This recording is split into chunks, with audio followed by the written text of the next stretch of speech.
Bom dia a todos. Declaro aberta a sessão da Câmara Criminal do Tribunal de Justiça deste dia 1º de dezembro. Começamos, então, a caminhada para a conclusão do ano de 2022. Segundo as normas regimentais, peço à secretária que informe quanto à leitura, discussão e aprovação da sessão anterior, colocando-a no vídeo para que os interessados tenham acesso. Está havendo um problema aqui de técnico quanto à divulgação da ata da sessão anterior. Deixar para o final, né? Pode ser. Então, a sugestão do desembargador João Rebouças, do desembargador Cláudio, é no sentido de que deixemos a ata da sessão anterior para apresentar no vídeo no final, porque está havendo um problema técnico. Vossa Excelência está de acordo? Eu concordo. Tá bom, obrigado. Estou sim, presidente. Obrigado. Então, passemos à etapa seguinte. Expediente. Excelência. Expediente. Proceda a leitura, por gentileza. Ofício 314/2022. Data assinada eletronicamente. Ao excelentíssimo senhor desembargador Glauber Rego, presidente da Câmara Criminal do Tribunal de Justiça do Rio Grande do Norte. Assunto: ofício 132/2022, TJRN. Senhor desembargador, cumprimentando-o, comunico que o teor do ofício em epígrafe foi transmitido à doutora Cibele Benevides Guedes da Fonseca, que tomou posse como desembargadora do Tribunal Regional Federal da 5ª Região no último dia 23 de novembro. Por oportuno, repasso o agradecimento manifestado à excelentíssima senhora desembargadora em razão da moção de congratulações oferecida por este Tribunal de Justiça e informo que o expediente será transmitido ao TRF-5. Respeitosamente, Vitor Manuel Maris, procurador-chefe. Somente, excelência. Muito obrigado. Feita a leitura do expediente, passemos então à ordem administrativa com as indicações e também as propostas. Eu quero dar inicialmente, em nome da presidência e da Câmara, as boas-vindas costumeiras ao doutor Anísio Marinho Neto, primeiro procurador de Justiça, em substituição ao 5º procurador. Seja bem-vindo, doutor Anísio. Obrigado, excelência. Em seguida, quero registrar aqui, em nome da presidência, os aniversários. Primeiro, desembargador Glauber Rego, que é o presidente afastado, que ocorrerá no dia 13. Também do doutor Ricardo Tinoco, juiz que frequentemente é convocado. O aniversário dele será no dia 14.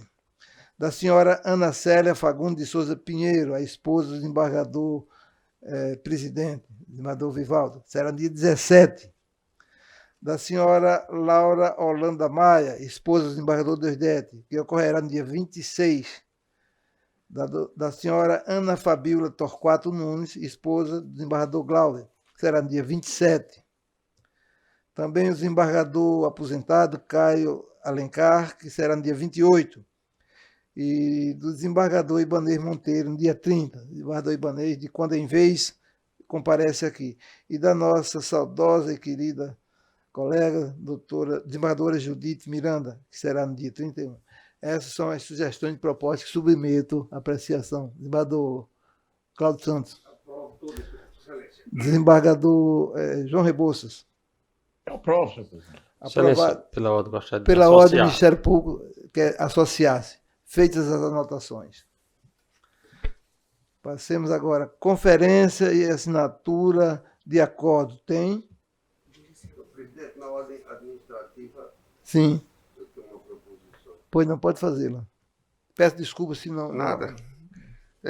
Propor um voto de congratulações a Vossa Excelência pelo seu natalício no próximo dia 24, que será comemorado Eu peço permissão antes para passar a presidência, no caso. A Vossa Excelência mesmo. Pois não. Daí. Receba a presidência e proponho um voto de congratulações a Vossa Excelência pela passagem do seu aniversário, que ocorrerá no dia 4, que será comemorado... 24, que será comemorado no mundo todo. E também, em contraponto, um voto de pesar pelo falecimento da senhora Maria José Torquato Rego, tia afim do desembargador Glauber Rego, tia consanguínea, portanto, da esposa, a doutora Ana Fabiola Torquato Rei, que são as proposições, senhor presidente. Não as tenho mais.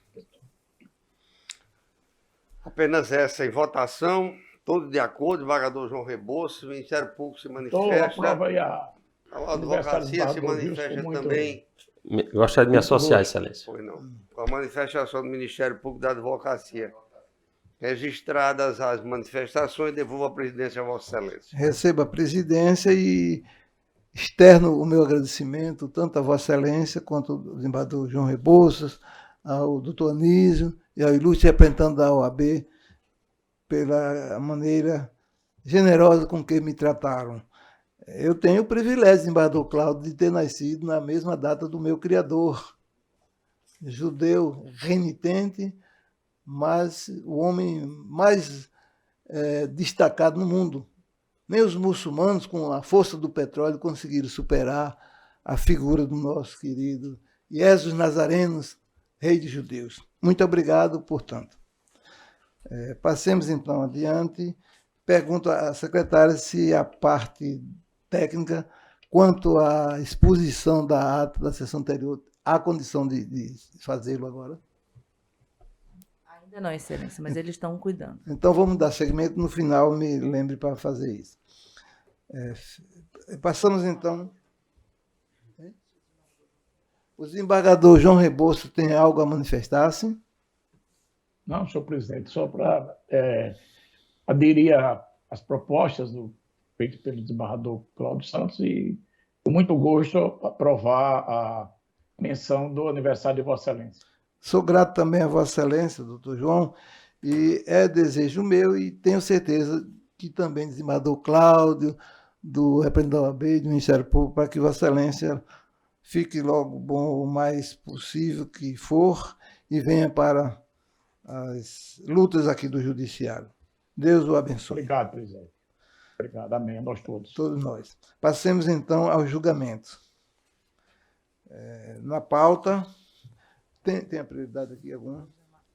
Doutor Zé Maria Rodrigues Bezerra, advogado presente, há uma prioridade. É o processo da pauta de número 160, é um habeas corpus. Doutor Zé Maria, como dito, é o impetrante, e o paciente Jocelyn de Lima Barreto. E doutor João Rebouças é o relator. Escrito aqui, desembargador Saraiva. Qual dos dois?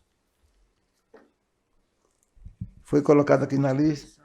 Em substituição do desembargador Saraiva. Ele está substituindo, está certo. Desembargador Cláudio e eu somos vogais. Desembargador João, está em mesa? Está em mesa, senhor presidente. Pronto, então passemos a conceder. Vossa Excelência, tem algum adendo a fazer?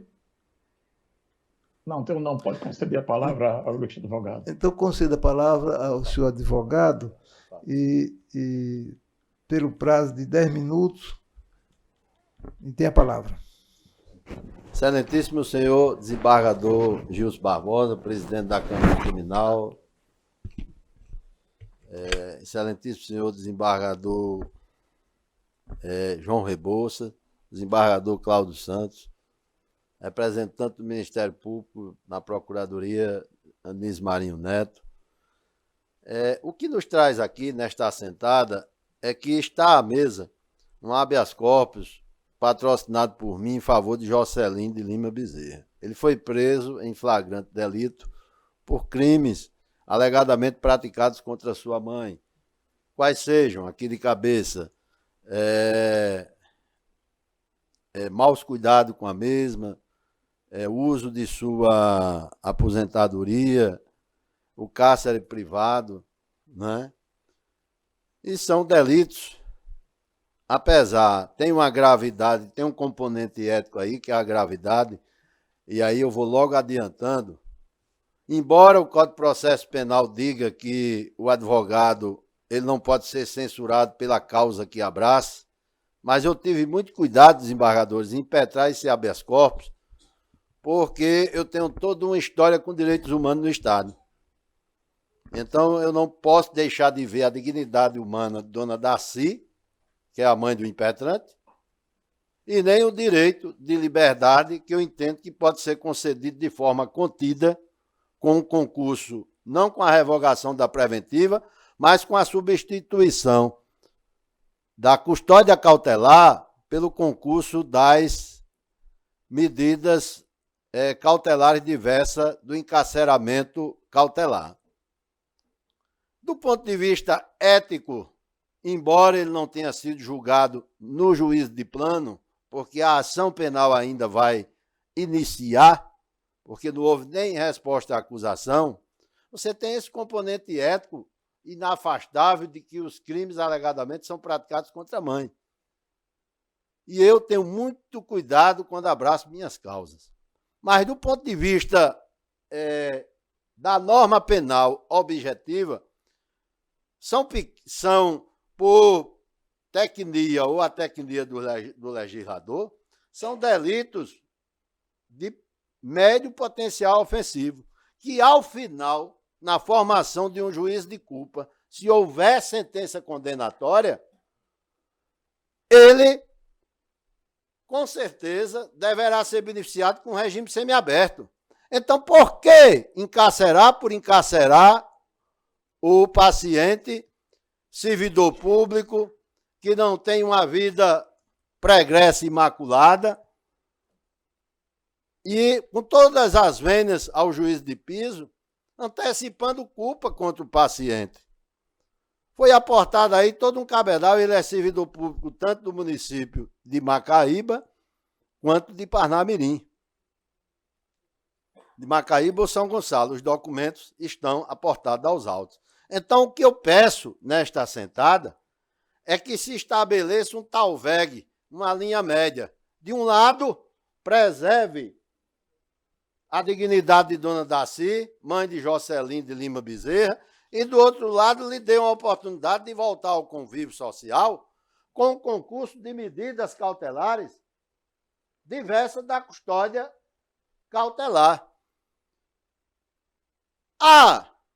Com todo respeito, e aqui não há nenhum menoscabo, doutor Anísio, Vossa Excelência sabe e me conhece que eu jamais assodei palavras, porque aprendi, desembargador Cláudio Santos, desembargador Gilson Barbosa, desembargador Rebouça, com o professor Armando Holanda e com Eider Furtado de Mendonça e Menezes, que eu nunca adjetivasse a petição ou peça de quem quer que fosse, sentença. Por quê? Porque você cria humores contra você. Mas há um parecer aqui do Ministério Público, o desembargador Cláudio Santos, que ele chega ao ponto de quase opinar pela concessão da ordem, com o concurso de substituição da medida cautelar diversa da prisão preventiva, mas ele só não ousou em opinar pela concessão porque não se tem certeza onde se encontra Dona Daci, se no abrigo de Macaíba ou de Ceará-Mirim. Mas, principalmente os magistrados, é de sabença meridiana que quando se estabelece uma medida cautelar que é para não ver determinado cidadão, se aproximar de determinado cidadão, o local pouco importa. Basta que haja uma determinação de que o paciente não se aproxime de sua genitora, quer onde ela se encontra. Então, por tais razões, eu peço aqui à relatoria, peço ao desembargador Cláudio Santos, peço ao desembargador Gilson Barbosa, que concedam a ordem, de forma contida. Porque eu acho que nós temos outros advogados aqui, e nós, o advogado, ele pode pedir até o universo. Mas eu entendo que esse conceito, diante dos fatos, da realidade que aflige o país, o advogado também tem que ter parcimônia nos seus pedidos. E foi isso que eu fiz. Eu fiz um pedido para que seja preservada a dignidade da Dona Daci, a mãe do paciente, e no outro porto, como ele não tem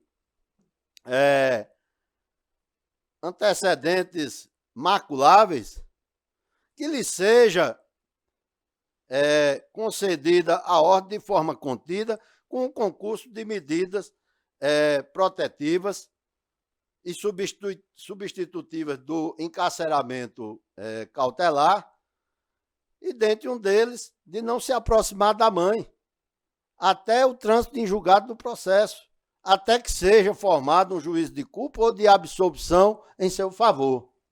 Então, com essas achegas e singelas achegas, eu peço a concessão da ordem. E quero aqui, e isso não está afeta à assentada, porque, graças a Deus, sou muito ético, eu quero agradecer aqui às equipes, tanto do gabinete do desembargador Saraiva quanto do desembargador João Rebouça, que lhe confere em substituição legal, a presteza como me atenderam nos atos preparatórios para julgamento desse habeas corpus. Inclusive, até a questão da pauta mesmo. E por que eu faço esse agradecimento, independentemente da assentada? Porque reconhecendo os lustros da magistratura, reconhecendo os lustros do Ministério Público, que a advocacia lança uma rede de mais aproximação para nos aproximarmos mais, sem perdermos nossa imparcialidade, notadamente Vossas Excelências. Portanto, eu faço questão de fazer esse registro. E quanto ao seu aniversário, que também não está afeta à assentada, assim como todos os aniversariantes, como também a posse doutora Cibele Benevides no Tribunal Regional Federal da 5ª Região, a advocacia se soma, porque é o Estado do Rio Grande do Norte brilhando na academia jurídica. E aqui, como eu sei, e isso não está afeta à assentada, como eu sei que o desembargador Cláudio Santos tem uma venerável admiração, assim como o doutor Anísio Marinho, por Amaro Cavalcante, né? Que nasceu na Ribeira do Piranhas, foi para o Ceará, depois foi para o Rio de Janeiro e foi ministro do STF. Então, é a Academia do Rio Grande do Norte brilhando no país. Mas, como me falta menos de 40 segundos, eu vou arrematar aqui a prédica deste habeas corpus. Conceda-se a ordem de forma contida, com o concurso de medidas cautelares diversas da prisão preventiva. Que aí entendo que a dignidade de Dona Darcy de Almeida e direito de liberdade contido de Jocelyn de Lima Bezerra vai estar atendido. E é com essas prédicas que eu peço que seja feita a concessão da ordem. Saudações advocatícias aos que fazem a vigilatura da Câmara Criminal do Tribunal do Estado do Rio Grande do Norte. Muito obrigado, doutor José Maria. Agradeço 2 vezes pelo desempenho correto de Vossa Excelência e também por fazer alusão ao meu natalício. Desembargador João Rebouças, tem alguma coisa a manifestar-se? Senhor presidente, primeiramente eu quero parabenizar o doutor Zé Maria pela sustentação tão bem concatenada da tribuna, e dizer que o voto foi disponibilizado. Eu estou em substituição no gabinete do desembargador Saraiva Sobrinho e estou mantendo o entendimento do gabinete, apesar de minha ressalva de ordem pessoal, que trata-se de um habeas corpus, acusação de sequestro e cárcere privado da genitora, né? Realmente o habeas corpus, o pedido do habeas corpus é para aplicação das medidas previstas no artigo 319 do Código de Processo Penal.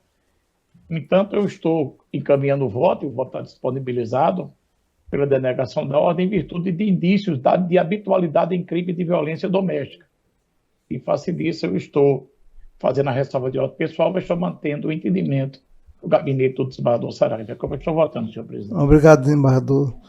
O desembargador agora desembargador Cláudio Santos, como vota? Acompanha. Eu também acompanho e proclamo que a unanimidade, o tribunal acompanha o voto, senhor relator.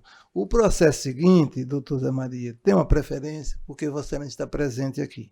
Ocorre que fui informado pela assessoria aqui da Câmara, de que os votos foram já proferidos de forma eletrônica. Tá certo. Vossa Excelência, como advogado, sabe que tem o direito de ter acesso e esta Câmara sempre respeita a norma. Somos escravos da lei. Ok. Portanto, Então já foi julgado, né? já os foi embargos. julgado. Né? Tá, obrigado. Então, passemos agora. E, antecipadamente, saudações natalinas a todos que fazem a Câmara Criminal, o Ministério Público, servidores do Tribunal de Justiça do Rio Grande do Norte. Nós agradecemos. Passemos agora ao processo seguinte. É o número 164 da pauta. É um habeas corpus. O paciente é Felipe Trindade da Silva, o impetrante Dr. Rubens Matias, a autoridade coatora, juiz da 12ª Vara, Dr. João Rebouças é o relator, em substituição do desembargador Saraiva. Vossa Excelência tem 10 minutos. Está em mesa, senhor presidente. Pois não, a palavra ao doutor João Rebouças. Doutor João, peço-lhe desculpas, porque não estando vendo Vossa Excelência aqui, problema do sistema, de quando em vez eu esqueço, mas não esqueço a pessoa de Vossa Excelência, esqueço a sua participação. Não, nada demais. Sem problema, senhor presidente, nem se preocupe. Vossa Excelência tem a palavra para fazer algum adendo, se o desejar. O processo está em mesa. Não sei se vai ter sustentação, senhor presidente. Vai ter sim, o advogado está presente aqui. Então, pode conceder a palavra à sua excelência. Doutor advogado, Vossa Excelência dispõe de 10 minutos. Excelência, mas se o relator tiver concedendo a ordem parcialmente, eu dispenso a sustentação oral. Conceda a palavra de volta ao doutor João Rebouças para informar. Eu estou concedendo a ordem, parcialmente, exatamente isso. O voto é nesse sentido de, em consonância com o parecer da 12ª Procuradoria, conceder a ordem para harmonizar o cumprimento da custódia provisória do paciente ao regime semiaberto fixado. Pronto, então agora ser implementado. Certo. Muito obrigado. Então, doutor. peço ao desembargador Cláudio como é que vota. Acompanho. Eu também acompanho e já proclamo que a unanimidade a Câmara concedeu habeas corpus. Muito obrigado, doutor Filipe. Nada, excelência. O próximo é o de número 159 da pauta. É um habeas corpus também. O impetrante, doutor Edson Jorge Batista Júnior, OAB da Paraíba. O paciente, doutor Francisco Canindé de Souza. Eu sou o relator. O advogado se encontra? 159 da pauta. 159 da pauta. E eu sou o relator. Bom dia, Excelência. Bom dia. Vossa Excelência, o processo está em mesa, aqui, o HC. Vossa Excelência dispõe de 10 minutos regimentais. Obrigado, senhor presidente. Excelentíssimo senhor presidente, desembargador Gilson Barbosa, a quem cumprimento inicialmente e estendo os cumprimentos aos demais pares que fazem parte desta respeitável corte, esse colegiado que é a Câmara Criminal do Tribunal de Justiça do Rio Grande do Norte.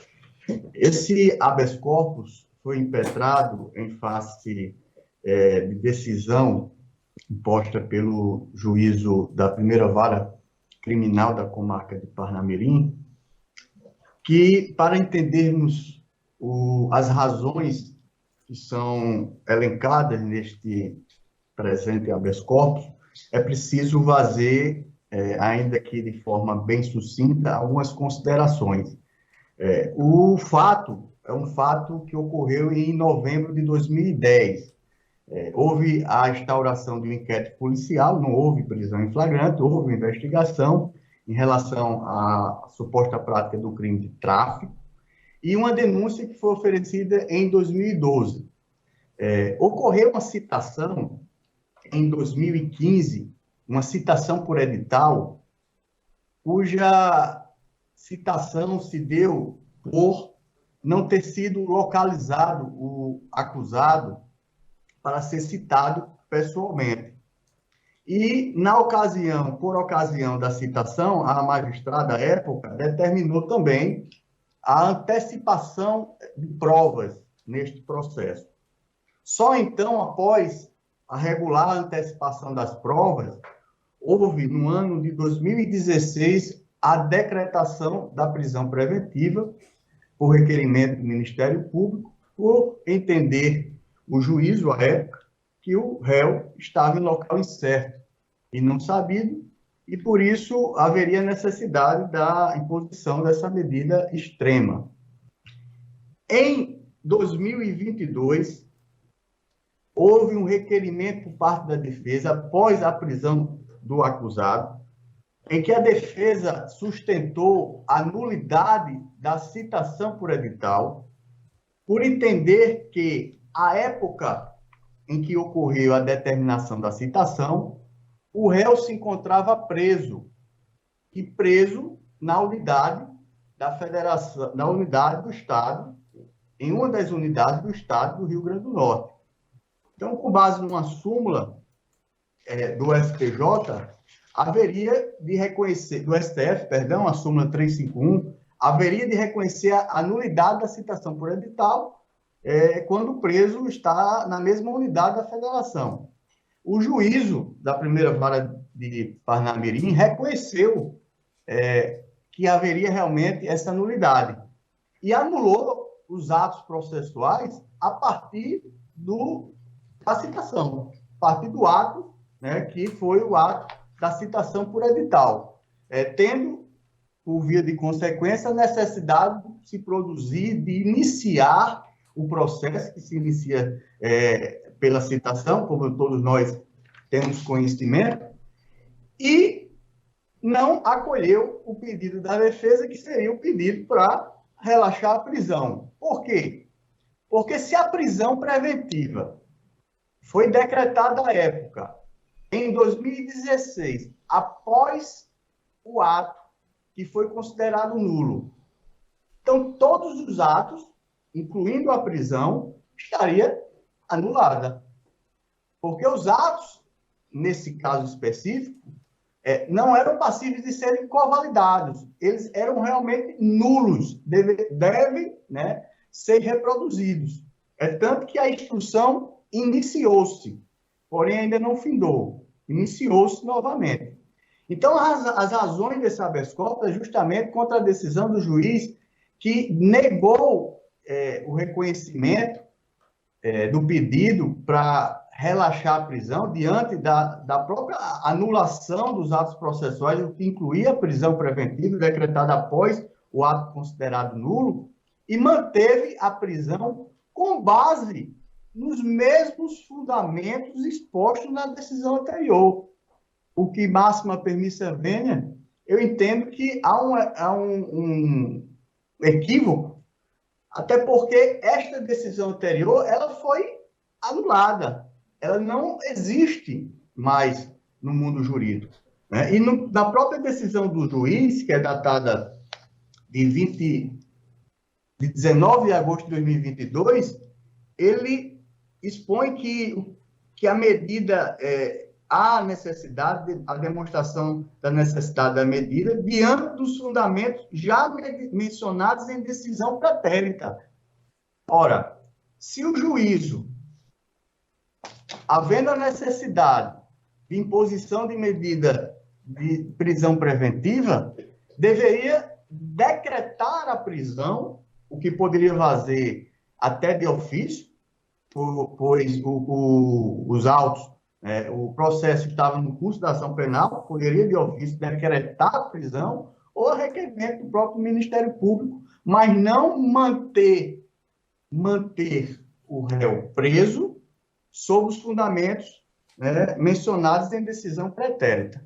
Então, a defesa, nesse habeas corpus, ela é sucinta, ela é limitada a esta tese, né, onde esse petrante entende que houve a nulidade dos atos processuais, o que, por via de consequência, a prisão também deixou de existir, e, diante da inexistência de um novo decreto de prisão, essa manutenção do paciente preso gera constrangimento ilegal. Então, é nesses termos, Excelência, que peço a concessão da ordem para que possa ser posto em liberdade, né, neste processo, embora ele responda preso cumprindo pena por outro processo, mas que neste processo ele possa ter a sua liberdade restituída. E agradeço a oportunidade a este tribunal. Muito obrigado. Eu sou o relator e, como já distribuí previamente com os senhores desembargadores o meu voto, eu vou só ler duas anotações que eu fiz aqui. A primeira, no início do voto, em que eu digo: do exame dos autos, não se verifica qualquer irregularidade na decisão que manteve a prisão preventiva do paciente, conquanto tenha decretado a nulidade da citação editalícia e de atos posteriores. Mais adiante, continuo. Nesse caso, o julgador ACOR fundamentou a manutenção da prisão preventiva na mesma decisão em que declarou a nulidade da citação editalícia e determinou sua revogação.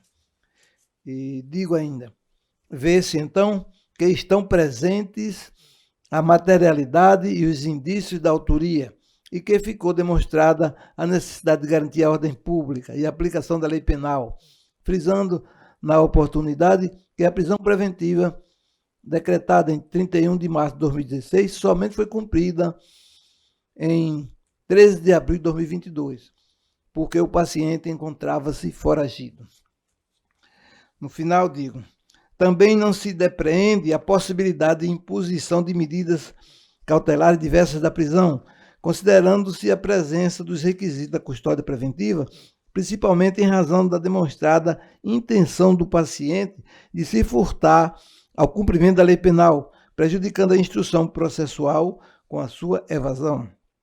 Desse modo, estando a medida constritiva em consonância com os requisitos autorizadores previstos nos artigos 312 e 313 do Código de Processo Penal e devidamente fundamentada, não há qualquer constrangimento ilegal a ser sanado. Ante o exposto em consonância com o parecer do Ministério Público, conheço e denego a ordem. Peço o voto do desembargador João Rebouças. Sem divergência, senhor presidente. Dei seu voto, acompanho integralmente. Obrigado. Desembargador Cláudio Santos. Proclamo que a unanimidade a Câmara acompanha o voto do relator. O processo seguinte é o de número 151 da pauta. Também é um habeas corpus. O impetrante é o doutor Vinícius Fernandes de Almeida e doutor Fabiano Fernandes. Ambos, o primeiro da OAB da Paraíba e o segundo da OAB RN. E paciente, o Pedro Lins Alves. Desembargador Cláudio Santos é o relator, a quem concedo a palavra inicialmente. O processo identificado por Vossa Excelência trata de um habeas corpus em que são impetrantes os senhores Vinícius Fernandes de Almeida e Fabiano Fernandes da Silva, e como paciente Pedro Lins Alves. Há uma preliminar, conforme consta do voto e está disponibilizado, eu peço o parecer oral do Ministério Público a respeito, já que o parecer só se refere ao mérito. A preliminar de Vossa Excelência? Só um minuto, por favor. São muitos processos.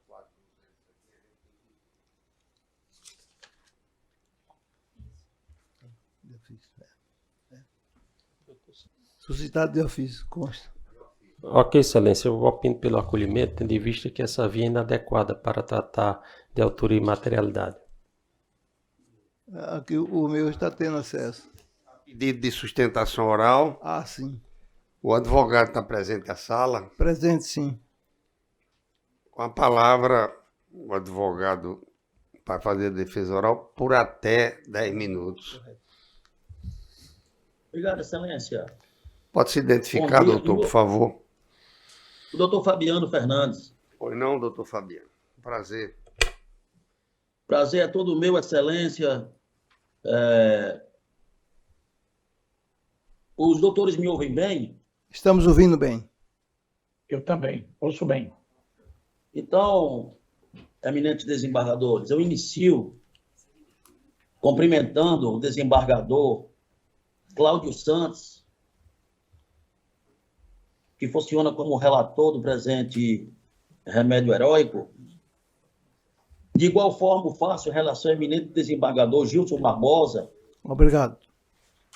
que hoje preside a sessão, estendendo de igual forma o eminente desembargador João Rebouças. Estendo meus cumprimentos evidentes e, obviamente, ao também eminente representante da Procuradoria, doutor Anísio Marinho, salvo engano, minha anotação aqui. É isso mesmo. Bem como cumprimentar todos os colegas advogados que se encontram de forma presencial ou virtual nessa sessão, na pessoa do meu colega também impetrante da ordem, doutor Vinícius Almeida. Falar da satisfação e do júbilo desse momento de ser um advogado aqui da Serra do Camará de São Miguel e estar nessa colenda Câmara pela primeira vez, depois de mais de uma década de advocacia, de efetiva advocacia, a fazer essa sustentação oral perante essa Corte de Justiça. Eminente relator, outros julgadores dessa colenda Câmara Criminal. Temos aqui para o julgo de Vossas Excelências uma ação constitucional de habeas corpus, cujo objetivo é alcançar o status libertatis do ora paciente Pedro Lins Alves. Defendemos desse remédio heróico, eminente desembargador, que o decreto de prisão preventiva exarado, escrito pelo douto magistrado da 2ª Vara da Comarca de Pau dos Ferros, ele se baseou em fundamentos que não servem de base empírica idônea para justificar a decretação da medida última e mais gravosa, que é a segregação cautelar do ora paciente. Sim, excelências, pois quando lemos atentamente o deciso que decretou a custódia cautelar do ora paciente, nós vamos identificar que os fundamentos calcados que alicerçaram essa custódia está consubstanciado na periculosidade, em abstrato, diga-se de passagem, do paciente, a gravidade dos fatos, ou seja, dos crimes, e aqui eu já faço um parênteses para dizer que só não existe gravidade de crime na Lua, isso aí não existe, de fato não existe. Mas todo e qualquer tipo penal traz consigo o seu grau de gravidade. E o outro, na possibilidade de, em liberdade, prosseguir na prática de crimes da mesma espécie. Em síntese, esse foi o âmago que fundamentou a decisão que decretou a prisão do ora paciente, data máxima vênia do douto juízo da 2ª Vara do Juízo da Comarca de Pau dos Ferros. Pois bem, excelência, faz-se necessário fazer um singelo digressão fático, processual, do que levou o paciente ao cárcere. Em diligência a um descumprimento de medida protetiva de urgência de um cidadão conhecido por Zezinho, os policiais civis de Pau dos Ferros se dirigiram até Antônio Martins, lá não localizaram, obtendo informações de que o Zezinho estaria numa chácara em Pau dos Ferros, na cidade de Pau dos Ferros. Chegando a essa chácara, no intuito de prender o Zezinho, que haveria descumprido medidas protetivas de urgência, se depararam com um cidadão conhecido por Bernardo Johnny Medeiros da Silva, Bibi. E este, ao ver os policiais, tinha alguns outros comparsas na casa e se evadiram. Os policiais adentraram e prenderam o Bibi com farto petrechos, material que supostamente seriam utilizados no crime chamado de novo cangaço, para estouro de banco. E daí alguns aparelhos celulares também foram apreendidos. E dentre esses aparelhos celulares, tem uma conversa com o Valdemir Guedes, conhecido como Velho, chefe dessa organização, ou desse bando, em que ele fala com uma pessoa conhecida por Maguinho. Essa prisão teve alicerce numa representação do delegado de polícia de Pau dos Ferros, titular da Delegacia de Pau dos Ferros, que liga esse Maguinho, ainda não sabemos quem é esse Maguinho, a pessoa do Hora Paciente. Assim, eminentes desembargadores, fica uma pergunta. O fato de o paciente não ser dotado de compleição física, não ter esse privilégio, é uma chaga que, por si só, o liga ao Maguinho que teria conversado com esse velho. Então, Excelência, por um dado tempo, tem-se que o paciente foi preso por força de mandado de prisão na cidade de São Miguel, 42 quilômetros de Pau dos Ferros, aonde foi encontrado todo o material criminoso. Não há um nexo que ligue o Hora Paciente, Pedro Luiz Alves, a esse bando. Sequer ele conhece qualquer um dos integrantes que estão sendo ainda indiciados no procedimento inquisitorial. A decisão que lastreou esse decreto é inidônea, não fundamentou, não individualizou a conduta de cada um desses integrantes, dessas pessoas que estão sendo investigadas nesse procedimento inquisitorial. Se limitou apenas a fazer alusão vernacular de texto de lei para garantir a ordem pública. Conforme juntado nesse remédio heróico, temos que o paciente é um empresário, é uma empresa de cobrança, tem 2 filhos menores, do qual dependem dele para o seu sustento, é casado, foi preso na residência da sua mãe, aonde ele mora, que é anexo à sua residência. E um dos fundamentos que o magistrado de piso também utilizou foi para a aplicação da lei penal pelo paciente estar foragido. Doutores, como já falei, ele foi preso na residência dele, da mãe dele. A decisão foi pouco mais das 12 horas do dia 21 do mês pretérito. A expedição do mandato foi às 14 horas. Às 14h40 foi dado cumprimento aqui na cidade de São Miguel do decreto prisional. Então, eminentes desembargadores, vê-se que os delitos que estão sendo investigados nesse procedimento inquisitorial não são de grave ameaça a pessoas. Vê-se que os delitos são posse ou porte ilegal de arma de fogo de uso permitido, porte ou posse ilegal de arma de fogo de uso restrito, receptação... Vossa Excelência dispõe aproximadamente de 1 minuto.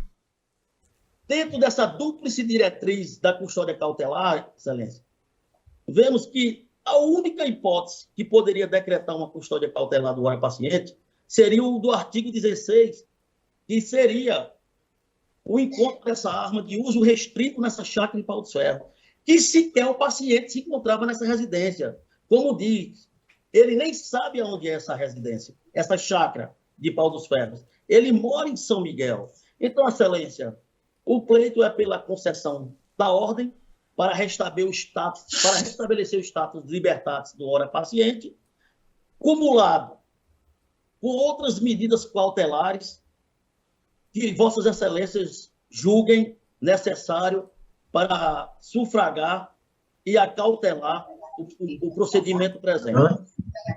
Então, Excelência, assim me despeço, sem antes não renovar o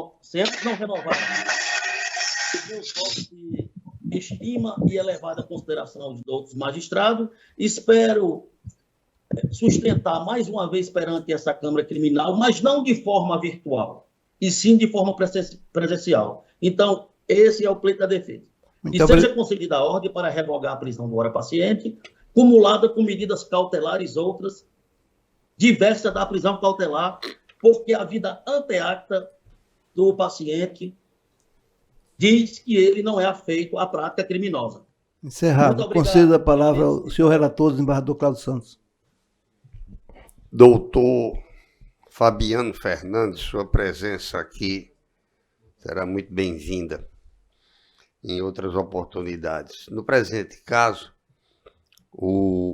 a preliminar de ofício suscitada por este relator diz respeito à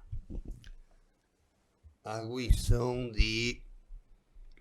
da tese envolvendo autoria e materialidade que não podem ser conhecidas por meio de habeas corpus. Então, conforme parecer oral do Ministério Público, aqui presente, eu estou não conhecendo o habeas corpus neste aspecto, nesta argumentação. No mais que este relator conhece, leva à votação, em consonância também com o parecer do Ministério Público, eu estou denegando a ordem. É como voto, senhor presidente. Obrigado. Eu tive acesso ao voto de Sua Excelência, o senhor relator, e não encontrei nada para discordar. Acompanho prazerosamente e peço o voto do desembargador João Rebouças. Sem divergência, senhor presidente. Proclamo que, à unanimidade, o tribunal acompanhou o voto do senhor relator.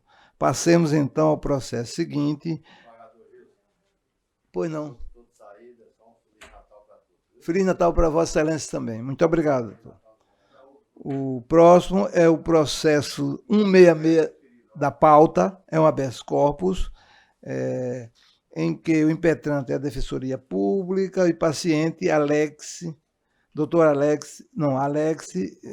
Ferreira é o paciente. É um 166. Eu sou o relator e distribuí previamente com os senhores julgadores o meu voto. Peço-lhe desculpa dar só o resultado que consta da ementa, porque Vossas Excelências já leram o voto na íntegra e certamente tem sua formação. Agora, acompanhando. Consta agora de última hora o advogado comparecer. Não é isso aqui. Peço desculpas, eu fiz alusão aqui diferente, porque houve um pedido em habeas corpus para a extensão oral de última hora e ficou riscado aqui. O advogado é a Defensoria Pública e pediu para fazer extensão oral. Está presente? 166, né, da pauta? 166, sim. Não está presente a Defensoria Pública. Então, não, vamos votar, né, senhor Vamos votar, sim. Eu já distribuí com o senhor o voto. Peço permissão para dizer só que na ementa eu digo que a ordem é conhecida e denegada. Acompanho. Proclamo que é unanimidade e o tribunal acompanha o voto do relator. O processo seguinte é o de número 70 da pauta. Foi ele em que o advogado compareceu agora para pedir, para fazer sustentação através de videoconferência. É um agravo em execução penal da primeira vara regional de execução penal, agravante José Wellington Xavier da Silva e o advogado Dr. Jean Carlos Costa, da OAB-RN. Eu sou o relator, o processo da emesa, e queria só saber se o advogado conseguiu conexão conosco. Dr. José Wellington Xavier. Não, desculpe, Dr. Jean Carlos da Costa. Jean. Só um momento. Pois não. Estou ouvindo. Eu estou ouvindo e estou vendo. Tá, ok, perfeito. Então, Vossa Excelência dispõe de 10 minutos regimentais. Até. Eu gostaria de saudar Vossa Excelência presente, nobre relator, o Dr. Gilson Barbosa, e presidente hoje dessa egrégia Câmara. Os convocados hoje, desembargador João Rebouças e Cláudio Santos, que é uma satisfação em revê-los aqui. Na Câmara Criminal agora, estivemos em outros momentos nas câmaras cíveis com os nobres desembargadores. A todos os presentes, colegas advogados, serventuários. Excelência, vou ser bem sucinto porque eu tive muito cuidado de ser muito detalhista nas minhas razões e anexos colocados ao processo. E não vejo dúvidas alguma em relação aos pleitos ora sustentados. Excelência, em primeiro lugar, gostaria de externar a Vossa Excelência com toda a vênia a atuação temerária do juiz de execuções, que está constantemente, não é só esse processo, diversos outros processos, julgando de ofício, né, criando criando uma lei própria de execução. Pois, como mostra os autos, claramente, não há dúvidas,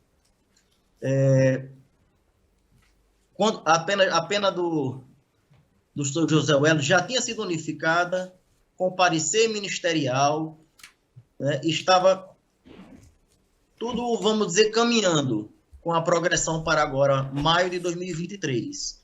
Porém, em análise do processo, pude observar que as penas não estavam adequadas, pois, como é um entendimento, inclusive, pacífico dessa Câmara Criminal, da legislação de execução penal e do próprio STJ, das Cortes Superiores, em relação a isso.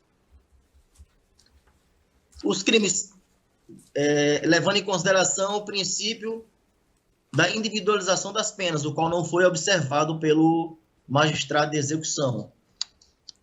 Deveria, após petição incidental feita por esse causídico, ter sido feito o ajuste entre crimes comuns e hediondos ou equiparados, mas, ao contrário disso, de ofício, como ele tem feito rotineiramente e dioturnamente, ele unificou toda a pena em 40%. Sei que isso não existe, não é possível fazer isso. Né? É uma inovação recursal, uma inovação decisória do Dr. Baltazar, ao qual tem feito isso em diversos outros processos. Outro fato que me estranha, eu tenho outros processos aí, inclusive para julgamento agora em dezembro, a Procuradoria foi favorável aos meus pleitos, similares a esse, idênticos. Agora, não entendi o porquê nesse ela foi pelo indeferimento, que é a mesma coisa de vários processos julgados aí. Assim, excelência, a gente só quer, essa defesa só quer que seja feito o justo, que seja pago a pena na sua proporção dentro do cometimento do crime. É bem simples, né? A gente não quer nada mais, não quer um direito a mais, não quer um privilégio. Essa defesa só quer que realmente seja ajustado, né, os crimes, porque, como pode se ver também, não há reincidência específica, como dito pelo representante ministerial, porque um processo de tráfico é 2008, com trânsito de julgado 2011, e o outro é com trânsito de julgado em 2017. E uma dessas condenações tem que ser decotado a parte de tráfico, que foram 6 anos. 6 anos, a pena foram 8 anos. 6 anos, crime de tráfico, e 2 anos, crime comum. Então, esses 2 anos tem que ser feita a progressão de 1/6, ou 16%, o que for mais benéfico para o cliente. A outra parte entraria 2/5 normal. E o outro crime que foi crime comum, também fazer entre 16% ou 1/6, conforme preceitou a legislação, que for mais benéfico entre o pacote anticrime e o anterior. Então, é o que essa defesa requer. Que seja analisado com bem atenção, porque, inclusive, não sei se cabe, se é possível, através de Vossa Excelência, ser feito, marcado uma reunião com o doutor Baltazar para ser ajustado isso, porque ele tem feito isso e tem sido uma prática constante de unificar as penas do que é ilegal, o que é uma inovação recursal, uma inovação de decisão, tá certo? Então, é o que essa defesa requer, que seja feita conforme, detalhadamente. A minha petição, eu sou muito meticuloso em relação aos detalhes e juntadas e anexos. Eu fiz passo a passo, se for observado aí, eu fiz cada passo a passo. Inclusive, o próprio Ministério Público, na execução, foi favorável, primeiro, a progressão para 2023, que estava errado ainda. Foi favorável ao meu pedido, tem aí também, o Ministério Público foi favorável, realmente, tem que ser feito de acordo com a tipificação penal. Mas, infelizmente, ele não fez o ajuste de ofício e teve que ser encaminhado para a Câmara Criminal. Mas espero que os pleitos sejam conhecidos e seja ajustada essa guia de execução penal para o justo. Crime comum é 1/6 ou 16% do que for mais benéfico. Crime hediondo, 2/5. E como não é uma residência específica também, o livramento condicional tem que ser enquadrado em 1/3 também, que também tinha sido feito erroneamente, feito na metade. Como essa defesa requer, excelências. Obrigado. E a satisfação estar com Vossa Excelência mais uma vez. Muito obrigado. Eu distribuí previamente com os 2 colegas o meu voto, mas eu digo no início dele o seguinte: cinge-se a pretensão recursal na reforma da decisão que, retificando a guia de execução penal para constar o patamar de 60% para a progressão do regime, aplico-a sob as penas unificadas, não realizando a distinção entre crimes hediondos e crimes comuns. Adiante, eu me manifesto dizendo o seguinte: verifica-se que o agravante pretende a reforma da decisão que indeferiu o pedido de retificação da guia para fim de cálculo de progressão de regime em razão da reincidência específica. Para tanto, requer a aplicação da fração de 1/6 em relação aos crimes comuns e 3/5 em relação aos crimes hediondos. Dando continuidade, digo: sobressai então a interpretação in bonum partem em favor do preso, no sentido de restabelecer o quanto de 40% para o reincidente em crime comum, genérico, e 60% para o reincidente em crime hediondo, específico, evitando com isso uma posição restrita e prejudicial. E chegando já ao final, digo o seguinte: em caso, analisando o atestado de pena do agravante, verifica-se que ele foi condenado tanto pelo delito previsto no artigo 16, caput da Lei 10.826, crime equiparado a hediondo, quanto pelos crimes de tráfico de drogas, 2 vezes, delitos hediondos, configurando, portanto, a reincidência específica, tendo em vista que a condenação pelo delito de tráfico da ação penal de número tal, que cito aqui, ocorreu em 25 de abril de 2015, ou seja, após o trânsito em julgado da condenação do crime de tráfico de drogas, da ação penal julgado, que teve o trânsito em 24 de outubro de 2011. Desse modo, deve ser mantido o deciso recorrido para constar a fração de 60% para o cálculo de progressão de regime, conforme já fixado pelo magistrado da COR, visto que ficou demonstrado que o agravante é reincidente específico, ou seja, a primeira condenação refere-se à prática de crime hediondo, qual seja o delito de tráfico de drogas, fato ocorrido após outra condenação por tráfico também de drogas, crime hediondo. Ante o exposto, em consonância com o parecer do Ministério Público, conheço e nego provimento ao presente agravo em execução para manter o percentual de 60% para cálculo de progressão de regime em favor do agravante. Eis o meu voto, distribuído previamente com os senhores, e peço agora o desembargador João Rebouça para se manifestar. Pela ordem, excelência. Não foi considerado os... Só se for matéria de fato, doutor. Não, no silêncio, prossiga, desembargador João Rebouça. A unificação era 40% da decisão. O voto está posto. Vossa Excelência tem, teoricamente, direito a outro recurso previsto na legislação processual penal em vigor. Prossiga, desembargador João Rebouça. Vossa Excelência está em sintonia com a jurisprudência do Superior Tribunal, por isso eu não devijo. Desembargador Cláudio Santos. Senhor presidente, eu gostaria de ter o esclarecimento de realmente qual é o crime que não se enquadra ou não equivale a crime hediondo para que ele tenha realmente o direito à progressão do regime na proporção de 1/6. Eu gostaria de ter esclarecimento, porque o que consta do voto são 2 crimes de tráfico de drogas. Então eu gostaria de ouvir para que eu possa sair daqui com a consciência mais tranquila. O advogado poderia esclarecer esse aspecto, doutor, já que a advocacia também tem o munus público de falar a verdade, o que eu acredito que Vossa Excelência esteja fazendo na sua defesa oral. Os fatos precisam ser trazidos a exame, a decisão, com o máximo de autenticidade e veracidade. Então, senhor presidente, eu requeiro a Vossa Excelência que o advogado esclareça qual é o crime que foi cometido, que não seja hediondo e, portanto, não seja passível dessa progressão de 3/5. Portanto, doutor Jean, com a palavra. Perfeito, excelência. Excelência, existem 3 penas somadas, ok? 3 penas somadas. A terceira pena, que foi 7 anos e 4 meses, que foi do artigo 157, é um crime comum, que foi anterior ao pacote anticrime. Então, tem 7 anos para ser ajustado na guia de execução para o sexto. A condenação foi anterior à nova lei, que é o equiparou a crime hediondo, é isso? Exato. E na condenação do artigo 16... Mas transitou em julgado antes? Sim, sim. Sim. E na condenação, no segundo tópico da guia, que é o artigo 33, cumulado com 16 do Estatuto do Desarmamento, existe um decote da pena, que justamente foi entendido em primeiro grau pelo Ministério Público.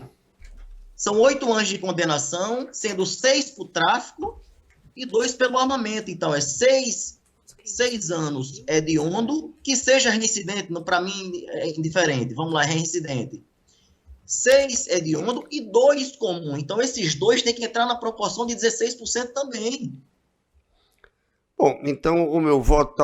Obrigado pelo esclarecimento. O meu voto, senhor presidente, é divergindo parcialmente com Vossa Excelência, no sentido de ser reexaminado pelo juiz de execução a aplicação da progressão de 1/6 para os crimes em que foi condenado antes da mudança da lei do pacote anticrime, como se chama. Então, meu voto é nesse sentido, senhor presidente. Respeitando a manifestação de Vossa Excelência, mas só para título de esclarecimento, eu digo, nas folhas 11 do meu voto, a partir de um caso até o final da decisão, essas explicações que Vossa Excelência demanda e que teve acesso. Mas eu sou daqueles que respeita, até porque o voto do colega às vezes traz um esclarecimento maior. Eu mantenho o meu voto e já colhi o doutor João Rebouças, posso proclamar que, por maioria... Senhor presidente, Sim. Só esclarecendo que o meu voto é no sentido de determinar o reexame sob essa perspectiva. Só esse aspecto? Só esse aspecto. Certo. Se o crime realmente foi cometido, a condenação foi antes da lei nova e depois foi equiparada a crime hediondo, então não se aplicaria para prejudicar ele. Então ele teria direito à progressão de 1/6, no meu entendimento. Eu não quis ler para não cansar, mas... Com esse esclarecimento, para que o juiz reexamine o assunto nesse aspecto. Porque aí ele tem todos os elementos lá para reexaminar. No final do meu voto está bem esclarecido, mas eu não quero cansá-los. A partir daí, em casa, analisando, vai até o finalzinho.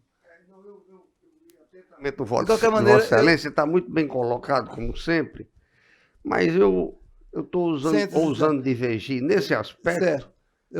Que eu possa sair daqui com minha consciência. Você tranquila, todos nós.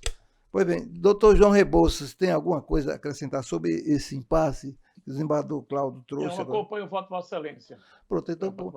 E quanto à remessa, Vossa Excelência é favorável ou contra?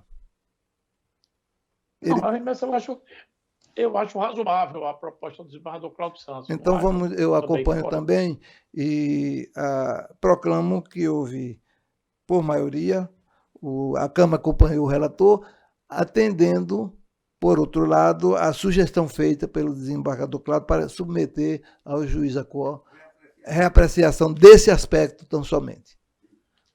Isso. Passemos então ao próximo processo, é o de número 83 da pauta.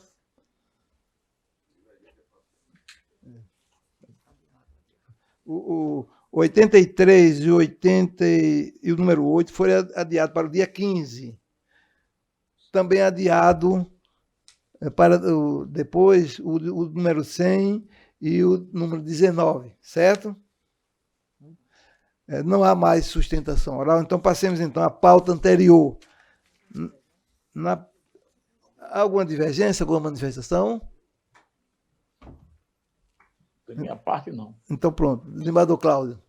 Senhor presidente, no que me cabia votar, eu votei. Inclusive, alguns processos virtuais foram votados pelo titular da cadeira, desembargador Glauber Rego, de formas que, durante o dia, se houver alguma necessidade de participação na votação, eu estou à disposição. Certo. Pois não. Então, os processos da pauta anterior vão do 81 até todos do 81 até o de número no 158. O desembargador João Rebouças. Não, senhor Agora presidente. apareceu um advogado, mas já houve. Mas já foi julgado? Excelência, Foi, pela né? ordem, desculpa, Excelência, eu tive dificuldades. Meu nome é Ricardo Souza Lima, sou advogado do processo da ordem 153, para ser julgado hoje. 153. 153, isso. Tá bom. O relator. Sou eu. Dr. Gilson Isso, exatamente. Pronto, chegou E- agora. Cadê o Isso, processo? se fosse possível, eu tentei até no dia de ontem fazer Cadê o a processo? inscrição, mas eu tive uma certa dificuldade. Mas se for possível, eu estaria aberto. É porque Vossa Excelência fez o pedido agora, nós estamos tendo dificuldade aqui para localizar primeiro. Cadê o processo? Cadê o processo? 153. Um momentinho, estamos localizando aqui. Ok. 153. Não tem nenhum papel? Bem, eu indago dos demais jogadores, não quero tomar decisão sozinho, porque é um colegiado, quanto a esse habeas corpus. O advogado chegou agora, ele está alegando razões técnicas. É um habeas corpus. Se nós vamos proceder ao julgamento... Senhor presidente, eu sugiro a Vossa Excelência deixar esse processo para O o final... retorno do desembargador Glauber. Pronto. Porque como foi da pauta anterior, Não, esse não é pauta anterior, não é habeas corpus. É da pauta anterior, tem razão, pauta anterior. e o Foi desembargador adiado, Glauber já lançou voto, É. eu fico inibido para, Manifestar. eventualmente, votar o Com processo. certeza. Fica na pauta para a próxima. Desembargador João, como é que... Melhor do que... Eu também concordo. Então, eu também concordo, doutor. Fica o processo para a próxima pauta, tá certo? Isso. E Vossa Excelência, por gentileza, busque, esforce-se para que consiga em tempo mais preciso, tá certo? Vamos continuar o julgamento agora da pauta anterior. Os processos já foram indicados do número 81 ao 153, 158, aliás. Os desembargadores têm alguma manifestação? Os votos são por O Ministério presidente, Público. Nenhum. Doutor João. Não tem. Então, pronto, podemos julgar como já foi feito, Isso. virtual, certo? O da pauta anterior. Isso. Agora, eu tenho 3 aqui pedindo de parecer oral. Peço ao Ministério Público aí que tenha uma certa atenção para ver. O primeiro é da pauta, o 72, uma apelação criminal, é quanto à concessão de justiça gratuita, que já é tão costume aqui haver isso aqui. Isso. O segundo é o 77, também uma apelação criminal, e é quanto a o pedido de detração penal suscitada. E o último é o 138, também apelação criminal, recurso de redução de pena por ofensa ao princípio da dialeticidade. Os 3. Todos examinados, Excelência, previamente eu apendo pelo acolhimento. Eu distribuí isso com os senhores julgadores. Se manifesta agora primeiro o desembargador João Rebouças, Eu estou acompanhando, senhor presidente. desembargador Cláudio. Então, a unanimidade, o tribunal acompanha o voto do senhor relator, certo? Passemos agora a pauta do dia. Vamos então à pauta do dia. A pauta do dia vai do número 2 da nossa pauta até o de número 79, não. Até o de número 80. O Ministério Público já se manifestou, não tem nada contrário aqui. Indago dos desembargadores Cláudio Santos e João Rebouças se há alguma manifestação nesses processos. São digitais. Não, de minha parte, não. Desembargador Votei Cláudio. todos. Pronto. Eu acompanho também, já manifestei, e posso dizer que todos acompanhamos os senhores relatores, certo? Tem mais processo? Vem para cá. Agora, sequência. Agora. Sim. A assessoria está lembrando-me para consultar os 2 jogadores para a próxima pauta, sendo dia 7 de dezembro. É dia 7. Virtual, é virtual, dia 7. Tem que ser virtual, senhor presidente. quarta. Dia concordo. 7 eu estou de licença médica. Não posso Licença comparecer. médica. A doutora Lourdes Maria Azevedo. Lourdes, certo. Ela será consultada em oportunidade. Desejo a Vossa Excelência um bom tratamento. Ótimo, obrigado. O que tem mais aqui? Eu concordo, senhor presidente. Bem, já foi definido aí. Concordou, desembargador João? Concordo, sim, até pela Pronto, minha tá tudo posição saúde para não comparecer. Vai ser 100% virtual a sessão, vai ser publicado o aviso, certo? Ótimo. Mas como licença médica, obrigado, eu não posso, mesmo que eu estou viajando e São exato, Paulo, tá não certo. posso participar. Há algum processo dos senhores que passou aqui pela desapercebido ou não? Não, aqui eu tenho uma olhada nos meus, estão tudo ok. Desembargador Cláudio. Não, Excelência, pelo que me consta, não. Eu também não, está tudo bem. Nada mais havendo a acrescentar e nem dizer, quero agradecer penhoradamente a presença e a colaboração dos dois colegas, que são pontualíssimos e dão boa contribuição a esta Câmara, e a lhaneza com que nos trataram. Muito obrigado e dou por encerrada a sessão da data de hoje.